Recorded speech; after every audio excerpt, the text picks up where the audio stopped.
Сәлем достар, сендерге үшбұрыштар тақырыбына қатысты мини-курс дайындап қойдық. Курс толығымен тегін. Курс 6 сабақ және бір қорытынды тест сабағынан тұрады. Күніне небәрі 30 минут видео сабаққа және 30 минут өздерінде тексеретін тапсырмаларға арнайсыңдар. Сонымен бір аптаның ішінде үшбұрыштар тақырыбын толығымен меңгеріп шығасыңдар. Сонымен достар, біздің Instagram, TikTok, YouTube арналарымызға жазылып алыңдар. Мини-курсты бізбен бірге меңгеріп ал. Кеттік. Достар, сәлем. Косинустар теоремасы. Сонымен, ABC үшбұрышы берілген. ABC төбелерін белгілеп қоямыз да, қабырғаларын да кіші әріптермен ABC деп қояйық. Косинустар теоремасы негізі екі қабырғасы берілсе, және олардың арасындағы бұрыш белгілі болса, B және C қабырғалары берілген, және олардың арасындағы бұрыш А бұрышы белгілі болса, онда оған қарсы жатқан қабырғаны біздер мына формула арқылы таба аламыз. Бұл былай болады: А квадрат, яғни мына берілген екі қабырғаның квадратын қосындысын, және азайтамыз, екі еселенген осы екі қабырғаның көбейтісін көбейтеміз косинус Аға, яғни арасындағы бұрыштың косинусына. Егер қалған екі қабырғасында солай тапқыңыз келсе, b квадратты, онда А мен С қабырғалардың квадраттарының қосындысынан біздер азайтамыз осы екі қабырғаның екі еселенгенін және арасындағы бұрыштың косинусын. Тура сол сияқты С бұрышына да қатысты болады, С қабырғасын табатын кезде. Жақсы, бір мысал қарастырып көрейікші. ABC үшбұрышында АС қабырғасы 12 см, BC 10 см және АСБ бұрышы 60 градус болса, АБ квадраттың мәнін табыңыз дейді. ABC үшбұрышы берілді. Мына АС қабырғасы 12, BC қабырғасы 10, олардың арасындағы бұрыш 60 градус. АБ деген мына қабырға, оны біздер С деп алайық. Сонда осы жерде АБ квадрат, немесе оны міне С квадрат дегенді қалай табамыз қазір? Формула бойынша С квадрат тең. Екі қабырға міне берілген 12 квадрат қосылған екінші қабырға 10 квадрат. Азайтамыз, екі еселенген осы екі берілген қабырғалардың көбейтіндісі және көбейтілген олардың арасындағы бұрыштың косинусы, яғни косинус 60 градус. Осы косинустар теоремасы, достар. Осылай біздер қазір мына белгісіз С қабырғасын табамыз. Ары қарай жалғастырайық. С квадрат тең болады 12-нің квадраты 144, қосылған 10-нің квадраты 100, азайтылған екі көбейтілген бірден көбейте салайықшы, 240 болады. Көбейтілген косинус 60 градус, ол бізде 120-ға тең. 240 пен 2-ні қысқартатын болсақ, 120, мұнда 1 болады. Ары қарай С квадрат тең 144 қосылған 100, 244, азайтамыз 120. Ол бізде тең 124. С квадрат тең 124. Бізде нені сұрап тұреді? АБ квадрат, яғни С квадрат қой. Міне С квадрат, ол 124. Сұрап тұрған сұраққа осылай жауап береміз, достар. Сонымен жауап 124. Косинустар теоремасын осылай қолданамыз. ABC үшбұрышында АБ қабырғасы 15 см, АС қабырғасы 18 см және BC қабырғасы 7 см. Үшбұрыштың ең үлкен бұрышының косинусын табыңыз дейді. Суреті былай болады, достар. Ең үлкен бұрыш ең ұзын қабырғаға қарсы жатады. Яғни ABC үшбұрышын былай белгілеп аламыз. 15, 7, 18 деп қабырғаларын жазып алайық, және ең үлкен қабырға бізде 18, сәйкес ең үлкен қабырғаға қарсы ең үлкен бұрыш жатады. Онда Б бұрышы бізде жаңағы сұрап жатқан ең үлкен бұрышы косинусы деген осы Б бұрышы болады. Сонымен косинустар теоремасын бұл жерде қалай қолданамыз? Қарсы жатқан табу керек. Б бұрышына қарсы жатқан қабырға 18. Косинустар теоремасы бойынша мысалы осы АС қабырғасының квадраты дейміз. оған мына екі бұрышты жасап тұрған қабырғалар бізде АБ және АС. АБ квадрат қосылған БС квадрат азайтылған екі еселенген осы екі қабырғаның көбейтіндісі және осылардың арасындағы бұрыштың косинусы, косинус Б дейміз. Болды достар, енді әрқайсының өзінің мәндерін қойып шығайық. АС деген ол 18 квадрат. Тең болады АБ ол 15 квадрат, қосылған БС ол 7 квадрат. Азайтамыз 2 көбейтілген 15, көбейтілген 7 және көбейтілген косинус Б. Осы косинус Б-ны біздер қазір табуымыз керек. 18 квадрат деген біздер 324, тең болады 15 квадрат 225, қосылған 7 квадрат ол 49, минус 2-ге 15 көбейтсек 30, 30-ға 7-ні көбейтсек 210 көбейтілген косинус Б. Ары қарай 324 тең болады 225-ке 45-ті қосатын болсақ 274. Азайтамыз 210 көбейтілген косинус Б. Ары қарай 274-ті сол жақ қарай өткізетін болсақ 324 азайтылған 274 болады. Тең болады минус 210 көбейтілген косинус Б. Сонымен мына жақта бізде 50 тең болады минус 210 көбейтілген косинус Б. Екі жағында біздер 210-ға бөлетін болсақ, және минус 210-ға сәйкес минус 210 мен минус 210 қысқарады, косинус Б-ның өзі қалады. Ал мына жақта 10-ға қысқартатын болсақ, нөлдер кетеді. 5 бөлінген минус 21. Сонда косинус Б бізде минус 21-ден 5 болады екен. Осы жауап, достар. Косинустар теоремасын ары қарай жалғастырамыз. АБС үшбұрышында АС қабырғасы 12 см, БС 28, және А бұрышы 20 градус болса, АБ ұзындығын табыңыз. АБС үшбұрышында 12 АС, БС 28, А бұрышы 20, және бізге табу керек мына АБ қабырғасын, оны С деп қояйық. Косинустар теоремасы.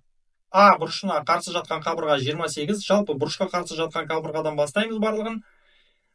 БС квадрат тең болады АБ-ның квадраты қосылған АС-ның квадраты, мына екі қабырғаның квадраты, мына бұрышты жасап тұрған осы екі қабырға ғой бізде, минус 2 еселенген осы екі қабырғаның көбейтіндісі, және көбейтеміз косинус А дейміз. Осы екі қабырғаның арасындағы бұрыш.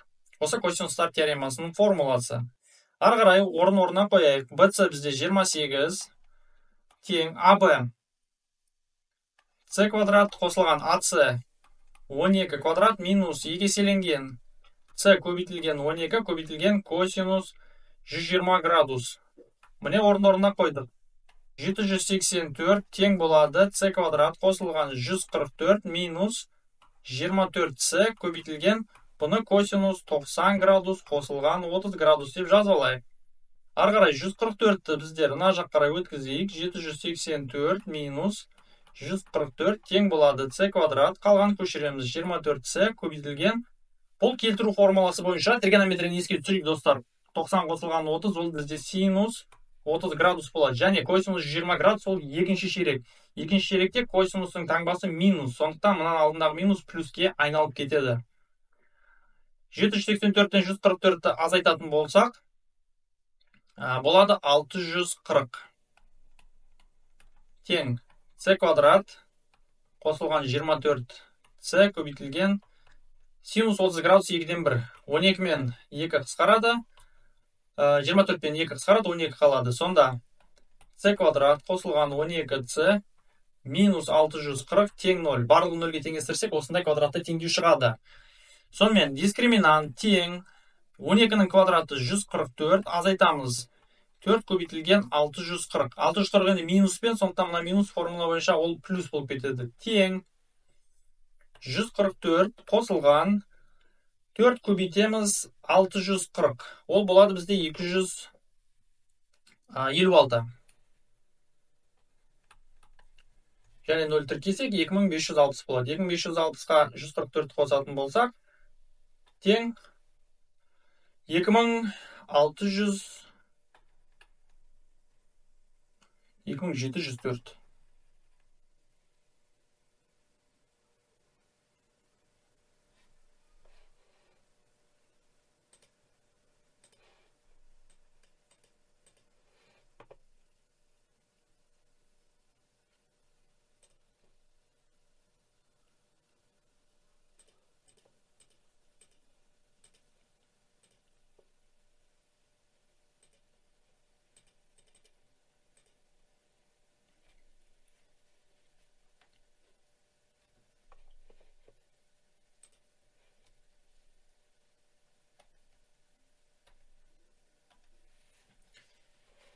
2704.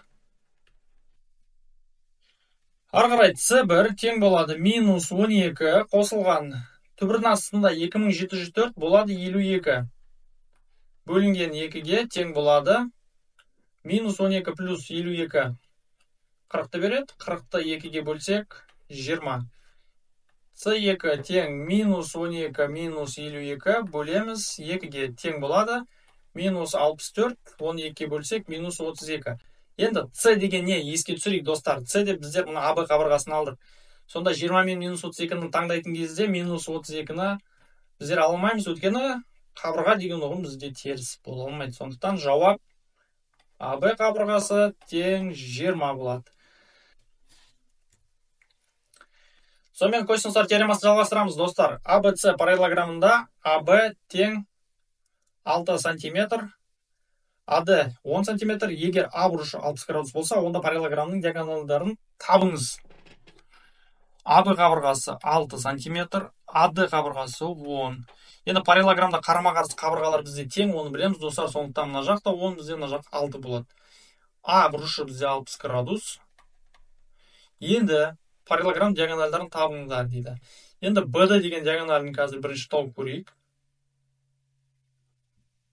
Мынандай диагональ жүргізейік. Және оны бізге ыңғайлы болу үшін D1 деп қояйық. Ол біздің бірінші диагоналіміз. Ары қарай косинустар теоремасы бойынша осы 60 градус бұрышқа қарсы жатқан қабырға D1, соның квадратын жазамыз. Ары қарай формула бойынша AB квадрат, яғни 6-ның квадраты қосылған екінші қабырға 10-ның квадраты минус 2 еселенген осы екі қабырғаның көбейтіндісі және ортасындағы бұрыштың косинусы. Міне достар, осы бізде косинустар теоремасы. D1-дің квадраты тең 36 қосылған 100 минус 120 көбейтілген косинус 60 градус 2-ден 1-ге тең. 1-ден қысқартып жіберейік, ол бізде 60-қа тең болады. Сонда D1-дің квадраты тең 136 азайтылған 60 тең болады 76. Сонда түбірдің астынан алатын болсақ, достар, ол түбір асты 76-ға тең. Енді оны 4 көбейтілген 4 көбейтілген деп жазаламыз ба, жазалмаймыз ба?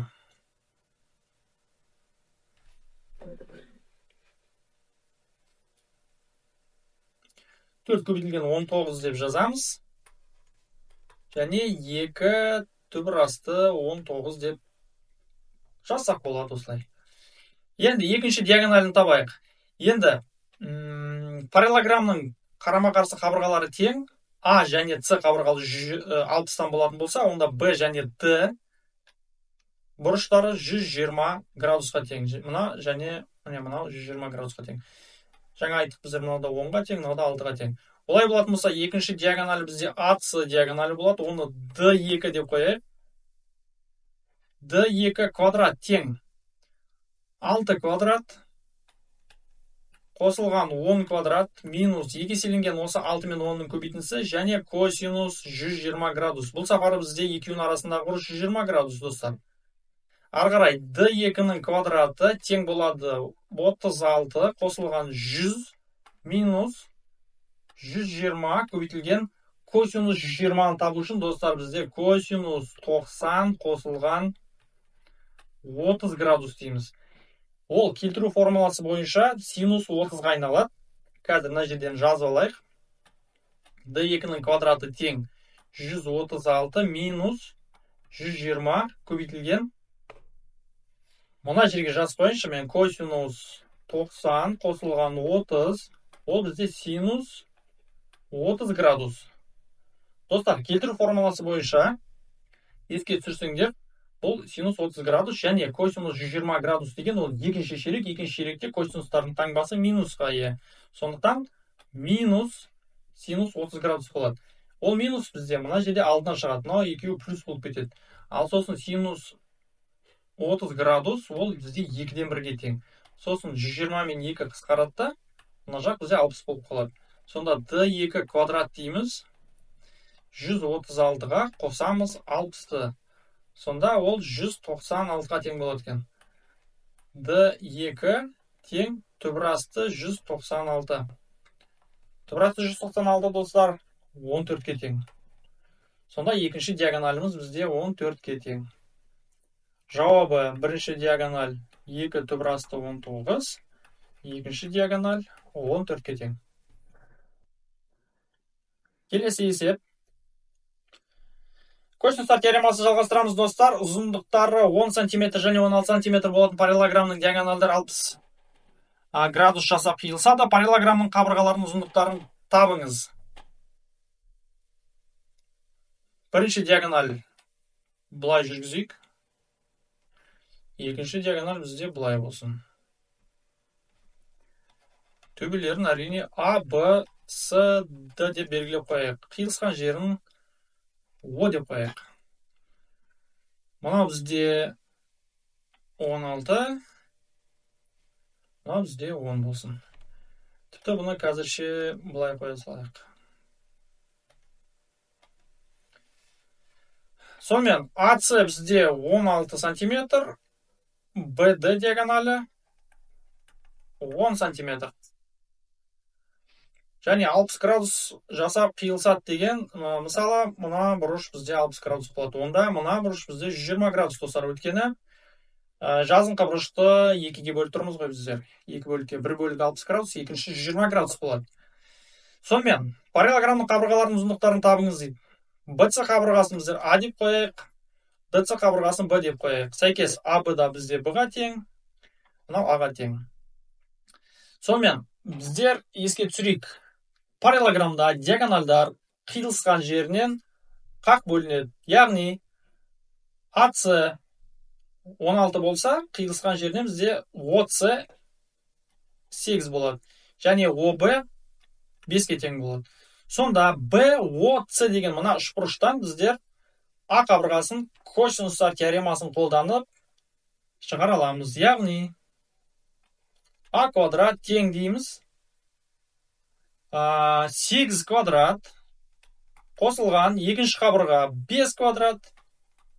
Азайтамыз, осы екі қабырғаның көбейтіндісі, 2 еселенген көбейтіндісі, 2 көбейтілген 8 көбейтілген 5 көбейтілген және арасындағы бұрыштың косинусы, яғни косинус 60 градус болады.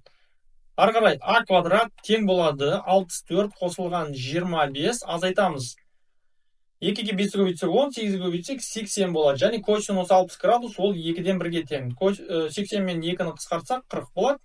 Сонда А квадрат тең болады 64 қосылған 25, 89. 89-дан 40 азайтсақ, 49 деп бірден жазалайық. Сонда А бізде түбірасты 49, ол 7-ге тең. Мына қабырғасы табылды. Екінші қабырғаны тура солай табамыз. Мына жағы 8, мына жағы 5 және арасы 120 градус. Жаңа біздер айттық, мына енді қарама-қарсы бұрыштар. Сонда, мынау да 120 градус қой бізде. Б қабырғасы былай болады. 5 квадрат қосылған 8 квадрат азайтылған 2 көбейту 5 көбейту 8 көбейтілген. Енді бұл сапары косинус 120 градус болады. Ары қарай Б квадрат тең болады 25 қосылған 64 тура солай минус 80 көбейтілген косинус 20 градус. Достар, ол алдыңғы есептердегі сияқты Мен мына жерге тағы да қосымша жазып қояйын. 90 қосылған 30 градус тең болады. Ол синус 30 градус болады да 2-ден 1-ге тең болады. Сонымен мына жерге 2-ден 1. Бірақ екінші ширек біздер ұмытпайық. Косинус 120 градус екінші ширекте таңбасы минус болады. Сондықтан минус синус 30 минус 2-ден 1. Мына жердегі минус ол алдынан шығады, мына жер плюс болып кетеді. Сонда b квадрат тең болады 89 қосылған, мына екеуі қысқарады, 40 қалады. 89-ға 40-ты қосамыз, тең болады 129. Сонда b тең түбір асты 129.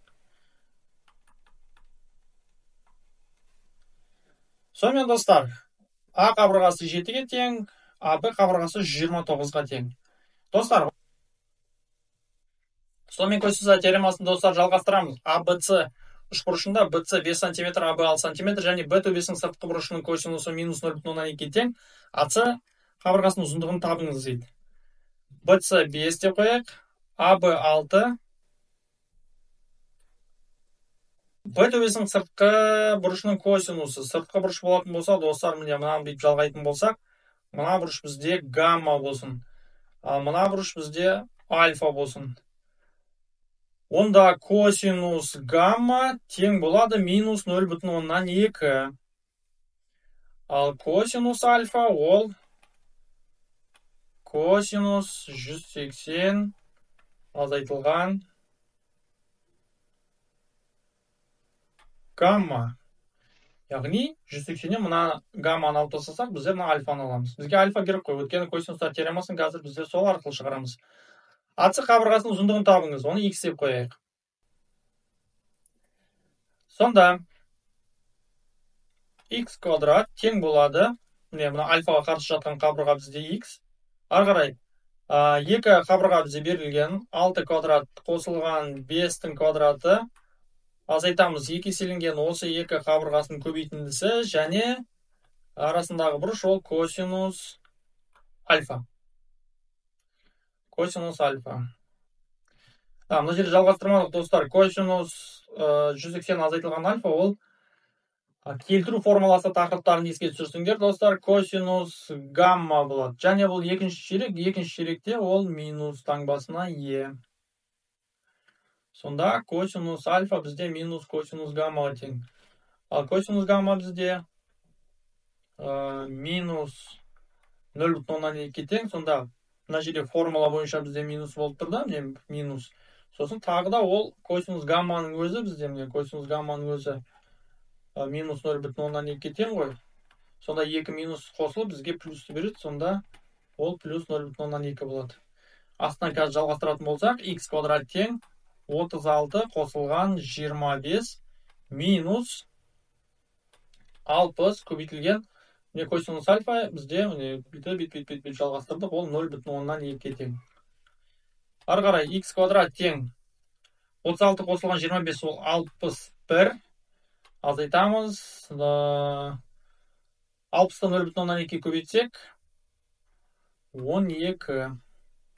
X квадрат тең 49. X тең 7. Сонда AC қабырғамыз 7-ге тең. Сонымен достар, косинус теоремасын жалғастырамыз. ABC тікбұрышты үшбұрышында AC қабырғасы 4 см, BC қабырғасы 4 см. AC катет арқылы сол үшбұрыштың сыртына тең қабырғалы ACD үшбұрыштың құрастырылған. BD-ның ұзындығын табыңыз. Мына екі қабырға 4 см демізде. Тікбұрышты үшбұрыш екеуі тең берілі. Енді AC катеті арқылы сол үшбұрыштың сыртына ACD үшбұрышы құрастырылған дейді. Тең қабырғалы.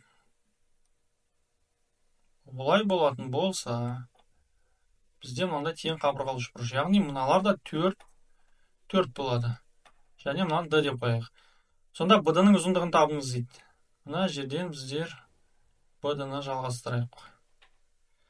Сонда ABD деген үшбұрыш пайда болды ғой бізде. ABD. Бұл тең берілі үшбұрыш. Мына екі қабырғасы тең. Және мына 90 градус болатын болса, ал ACD деген ол мына әр бұрышы 60 градустан ғой, өткен тең қабырғалы болып тұр ғой олар. 60 градустан болса, Мына 60-қа мына 90-ды қосатын болсақ, мына сонда 120 градус болып тұр. 120 градус. Сонда BD-ны табу үшін біздер косинустар теоремасы арқылы бүйтіп жазамыз. BD квадрат тең болады екі қабырғасы, яғни AB квадрат қосылған AD квадрат минус осы екі қабырғаның көбейтіндісі екі еселенген AB көбейтілген AD және осылардың арасындағы косинус. Косинус жағағаны жаздық біздер. Так, 120 емес, бұл жерде 150 болады екен, достар. Өткен 60-қа 90 150.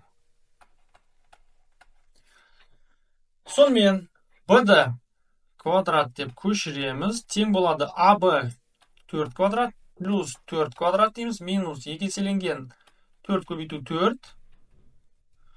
Және косинус 150 дегенді косинус 90 қосылған 60 деп жазамыз. BD квадрат тең 4-тің квадраты 16, 4-тің квадраты 16, 16 қосы 16, 32 де бірден жаза саламыз. Минус, мына жақта тоже бізде 32 болады. Көбейтілген. Кетіру формуласы бойынша тригонометрийский түсіреміз, достар. Косинус 90 қосылған 60, ол косинус синус 60 градус болады. Және косинус 150 градус, ол екінші шерек. Екінші шеректе косинустар таңбасы теріс, сондықтан 16 минус шығады. Сонда мына минуспен ол плюсті береді. Арғарай BD квадрат тең болады 32 қосылған 32 көбейтілген синус 60 градус түбірас 3 бөлінген 2. Түбірас 3 бөлінген 2. 2 мен 32 қысқарады, 16 қалады. Сонда BD квадрат тең болады 32 қосылған 16 түбірас 3. Егер жақшаның сыртына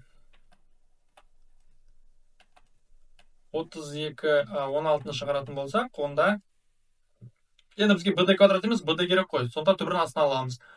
Ал түбірдің астында жақшаның сыртына 16-ны шығаратын болсақ, 2 қосылған түбірас 3 қалады. Не үшін олай жасадық? Ең бұрғанда біздер мына 16-ны түбірдің астына шығарсақ болады. Сонда жауап. BD-ның ұзындығы 4 көбейтілген түбірдің астында 2 қосылған түбірас 3. Осылай жазылады. Немесе қысқаша түбірдің астынан шығарғыларын келмесе 32 қосылған 16 түбірас 3 және барлығы түбірдің астында деп жазсаңдар болады. Сонымен достар, косинустар теоремасын жалғастырамыз. Үшбұрыштың қабырғалары түбірасы 18 см, 5 см және 7 см. Үшбұрыштың ортаңғы бұрышын табыңыз. 7 деген мына қабырғасы болсын, 5 және түбірасы 18 мына қабырғасы болсын. Ортаңғы бұрышын табыңыз дейді. Ортаңғы бұрышын табу үшін біздер 7 ең үлкен қабырғасы, 5 ортаңғы қабырғасы болады, түбірасы 18 ең кішкентай қабырғасы. Онда ортаңғы қабырғаға ортаңғы бұрыш қарсы жатыр. Оны гамма деп қояйық. Ал, кетті, косинустар теоремасын қолданамыз. Бұрышқа қарсы жатқан қабырға 5, сондықтан 5-тің квадраты тең болады. Түбірасты 18 квадрат, қосылған 7 квадрат. Азайтамыз 2 еселенген осы 2 қабырғаның 2 еселенген көбейтіндісі. Және косинус гамма. Арғарай квадраттарда ашамыз. 25 тең болады. Түбірас 18 квадраты 18 қосылған 49. Минус 2 мен 7-ні көбейтсек 14 және 18-ді 9 көбейту 2 деп жазып қойсақ болады. Косинус гамма. 25 тең болады 18-ге 49-ды қосатын болсақ 67 минус 14 көбейтілген 9-ды түбірдің астынан шығаратын болсақ, ол 3-ге тең болады, түбірасы 2 қалады, косинус гамма. 67-ні сол жаққа өткізсек, 25 азайтылған 67 болады, тең болады минус 14-ті. 14-ті бірден көбейтіп жіберейік, 3-ге 50, 42 болады екен, 42 деп жазып қояйық, түбірасы 2, косинус гамма. Сонымен, 25-тен 67-ні азайтатын болсақ, минус 42 болады, тең болады 42, түбірасы 2, косинус гамма. Минус 42, минус 42. Енді екі жағында минус 42 бөлейік. Минус 42 мен минус 42, минус 42, минус 42 кетеді. 1 тең болады, түбірасы 2, косинус гамма. Сонымен бізге косинус гамма керек. Екі жағында теңдеудің түбірасы 2-ге бөлеміз. Түбірасы 2 мен түбірасы 2 қысқарады, сонда косинус гамма ғана қалады. Косинус гамма тең 1 бөлінген түбірасы 2. Енді иррационалдықтан құтылатын болсақ, алымның бөлімін түбірасы 2-ге көбейтеміз. Сонда түбірасы 2 бөлінген 2 болады. Өткен 2 мен 2-ның түбірасы 2 мен түбірасы 2-ні көбейткен кезде оның квадраты ол 2-ні береді. Ал косинус гамма тең түбірасы 2 бөлінген 2 ол неше градус? Сонда гамма нешеге тең? Әрине 45 градус, достар. Сонымен теореманы жалғастырамыз, достар. Мынандай дайын есептің дайын сызбасы берілді. QPR үшбұрышы, PL медианасы, міне қабырғаны қақ бөліп тұр. Сондықтан медиана болады ол. Мына қабырғасы QP қабырғасы 6-ға тең, PR қабырғасы 11-ге тең, PL 7-ге. Сонда біздер мына X-ті табуымыз керек. Олай болатын болса, мынаны бірден белгілеп қояйық. Бұл да X-қа тең болады. Сонымен, достар, бұл жерде мына бұрышты біздер қазір альфа деп қояйық. Онда мына бұрышымыз бізде 180 азайтылған альфа болады. Өйткені жазыңқы бұрыштың бір жартысы альфа болса, екінші әрине 180 азайтылған альфа болады. Онда косинустар теоремасын бөлек-бөлек екі үшбұрышқа қазір қолданамыз. Сонда бұрышқа қарсы жатқан қабырға 6. Онда бірден 6 квадрат дейміз да. Сосын бұрышты құрап жатқан екі қабырға x және 7. Сондықтан x квадрат қосылған 7 квадрат. Азайтамыз осы екі қабырғалардың көбейтіндісі және көбейтілген косинус альфа. Міне бірінші үшбұрышқа PQL үшбұрышына біздер косинус теоремасын қолдандық. Екіншісі тура солай 180 азайтылған альфа мына бұрышқа қарсы жатқан қабырға 11, сондықтан 11 квадрат дейміз тең құраушы, бұрышты құраушы екі қабырға x квадрат қосылған 7 квадрат тағы да минус 2 еселенген осы екі қабырғаның көбейтіндісі және көбейтілген косинус 180 азайтылған альфа. Міне жаздық. Екінші үшбұрышқа да косинустар теоремасын жаздық. Ары қарай жалғастырайық. Бұны енді екі теңдеу ретінде қарастырсақ болады. Біріншісін қазір тағы да көшіріп алайық. 36, міне 6-ның квадраты, тең болады x квадрат қосылған 49 минус 14x косинус альфа дейміз.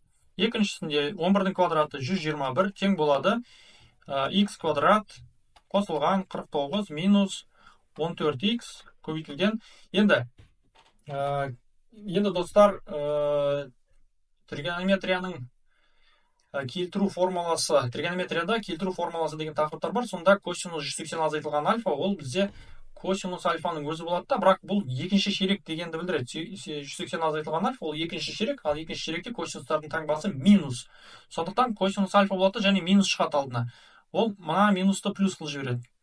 Сонда мына екі теңдеуді қосатын болсақ, сол жағына, оң жағына, онда 100, сол жағында 157 болады да, тең болады. X квадратқа X квадрат қосқанда 2x квадрат болады. Қосылған 49-ға 49-ды қоссақ 98 болады. А мына жақта мына екі өрнек бірдей. Біреуінде минус, біреуінде плюс. Міне 14x косинус альфа, 14x косинус альфа. Екеуін қосқан кезде екеуі жойылып кетеді. Сонда не қалды? 98-ді бізде мына жаққа қарай өткізейік. Сол жаққа 157 азайтылған 98 тең болады 2x квадрат. 157-тен 98 азайтатын болсақ 59 болады. 2x квадрат, екі жағында 2-ке бөлеміз. Сонда 2 қысқарады. Мына жаққа мен жазайын, x квадрат тең болады 59-ды 2-ке бөлетін болсақ 39 жарым болады. 39 жарым. Бұл бізде x квадрат. Ал бізге x керек, сондықтан оны түбірдің астынан аламыз. Түбір асты 39 жарым. Сонда мына x-іміз бізде осындай жауапқа тең болады. Сонымен достар, осыған есептер көп болсын десеңдер, Instagram парақшамызға тіркеліп, YouTube каналымызға жазылып қойыңдар.